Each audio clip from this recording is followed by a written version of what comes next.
207वीं रात।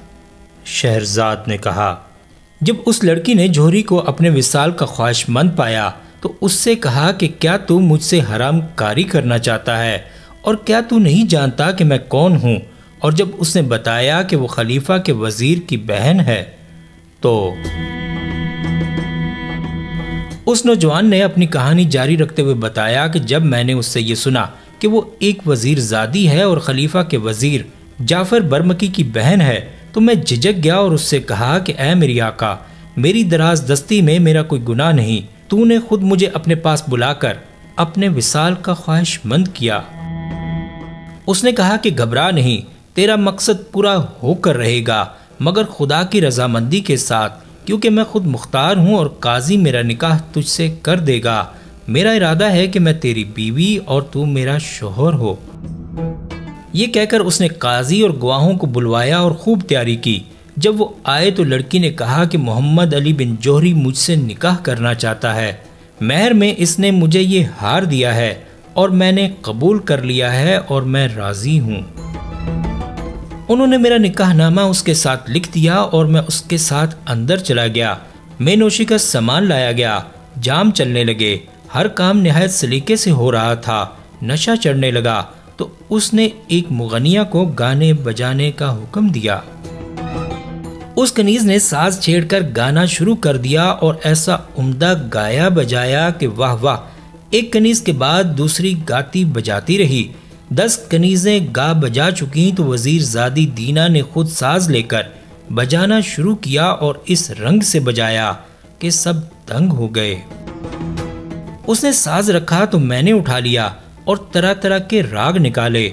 मेरे राग सुनकर वो बहुत खुश हुई और उसके बाद उसने कनीज़ों को बर्खास्त किया और हम दोनों एक खूबसूरत कमरे में गए जहां रंग बिरंग के फर्श बिछे हुए थे। अब हम बिस्तर हुए जिस तरह के आशिक हुआ करते हैं और मैंने अपना खूब अरमान निकाला और बड़ा लुत्फ उठाया। उससे ज़्यादा खुशी की रात मुझे ज़िंदगी में कभी नसीब नहीं हुई। अब मेरी ये हालत थी कि पूरे 1 महीने तक उसके साथ रहा। दुकान, मकान और ख़ानदान के पास तक न फटका। एक रोज़ उसने मुझसे कहा कि ऐ मेरी आंखों के नूर, ऐ मेरे आका मोहम्मद, मैं आज हमाम जाने का इरादा रखती हूँ। तू यहाँ तख्त पर बैठ और जब तक मैं लौट न आऊँ यहाँ से ना उठियो। और उसने मुझे कसम भी दी। मैंने तामील हुक्म का वादा किया। फिर उसने दोबारा कसम दी कि मैं अपनी जगह से ना हटूं और अपनी कनीज़ों को लेकर हमाम चली गई। ऐ मेरे दोस्तों, यकीन करो कि वो अभी गली के किनारे पर पहुंची होगी कि दरवाज़ा खुला और एक बुढ़िया अंदर आई और कहने लगी कि ऐ मेरे आका मोहम्मद, शहजादी जुबैदा तुझे याद करती है। उसने तेरे अदब तमीज़, ज़राफ़त और नगमा सराई की तारीफ़ सुनी है। मैंने कहा कि मैं हरगिज़ यहाँ से ना उठूँगा जब तक कि वज़ीर ज़ादी दीना ना आ जाए। बुढ़िया बोली, ऐ मेरे आका, शहजादी जुबैदा को नाराज़ न कर और उसे अपना दुश्मन न बना और उससे 2-2 बातें करके अभी लौट आइयो। मैं उठकर उसके साथ हो लिया। बुढ़िया मेरे आगे आगे थी हत्ता कि मैं शहजादी जुबैदा के पास पहुंच गया। जब मैं वहां पहुंचा तो उसने पूछा कि ऐ मेरी आंखों के नूर, क्या तू ही वजीर ज़ादी दीना का माशूक है?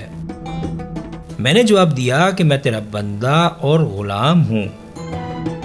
उसने कहा कि जिसने तेरे हुस्न जमाल और अदबो कमाल की तारीफ की है, झूठ नहीं बोला, तू हर तारीफ से बरतर है, लेकिन अपना गाना जरा मुझे भी सुना दे।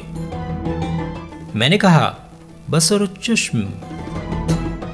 उसने मुझे साज दिया और मैं गाने बजाने लगा। जब मैं गा बजा चुका तो वो बोली कि खुदा तुझे और तेरी आवाज़ को सही और सलामत रखे। तू अदबो आदाब, हुस्न और गाने बजाने सब में कमाल रखता है। इसके बाद शहजादी जुबैदा ने मुझसे कहा कि ऐ मोहम्मद, अब तू वजीर ज़ादी के घर लौट सकता है, तुझे जाने की इजाज़त है। अगर वजीर ज़ादी दीना आ गई और तुझे न पाया तो वो तुझसे नाराज होगी। मैंने उठकर उसके आगे जमीन को बोसा दिया और बुढ़िया के साथ रवाना हो गया और दरवाजे पर पहुंचा। जहां से रवाना हुआ था। अंदर तख्त के पास जाकर मैंने देखा कि वो हमाम से आ गई है और तख्त पर सो रही है। मैं उसके पांव की तरफ जाकर बैठ गया और उसके पांव दबाने लगा। उसने आंखें खोल दी, पांव खींच लिए और इस जोर से लात मारी कि मैं तख्त से गिर पड़ा। अब वो मुझसे कहने लगी कि ऐ खाइन, तूने कसम तोड़ दी और दगाबाजी की। तूने वादा किया था कि अपनी जगह से ना उठेगा, मगर उसके खिलाफ किया और शहजादी जुबैदा के पास गया। खुदा की कसम, अगर मुझे बदनामी का डर ना होता तो मैं उसका महल ढाकर उसे उसके नीचे दफन कर देती। इसके बाद उसने अपने गुलाम से कहा कि ऐ सवाब, उठ और इस खाइन द्रोह गो की गर्दन उड़ा दे। अब यह मेरे किसी काम का नहीं रहा। गुलाम आगे बढ़ा और अपने दामन से एक चीथड़ा फाड़ कर मेरी आंखें बांध दी और चाहता ही था कि मेरी गर्दन उड़ा दे कि बड़ी छोटी सब कनीज़ें दौड़ पड़ी और कहने लगीं, ऐ हमारी आका, ये पहला शख्स नहीं है जिसने जुर्म किया। इसे तेरी आदत की खबर न थी और इसने कोई ऐसी बात भी नहीं की जिसकी वजह से कत्ल का सजावार हो। वो बोली, बहरहाल मैं कम अज कम इसके ऊपर कोई निशान जरूर छोड़ूंगी। और हुक्म दिया कि मुझे कोड़े लगाए जाएं और उन्होंने मेरी पसलियों को उधेड़ दिया। ये जो तुमने देखा है उसी मार के निशान हैं।